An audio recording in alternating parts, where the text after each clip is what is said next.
अस्सलामुअलैकुम। इस promo review में आप लोगों को बताते हैं, ये आपस में गुफ्तगू करते हैं और गुफ्तगू करते हुए उठते हैं और अपने घर के लिए जाने लगते हैं।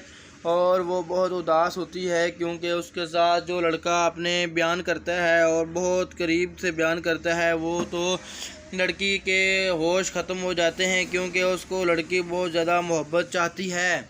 इसलिए आप लोगों को बताया चलते हैं, आज किसी के साथ मोहब्बत करोगे और मोहब्बत सच्ची करनी है और झूठी भी नहीं करनी है। जब ये लड़की बहुत ज़्यादा परेशान होती है, इसको कैद भी किया जाता है और हैरान परेशान भी कर किए जाते हैं।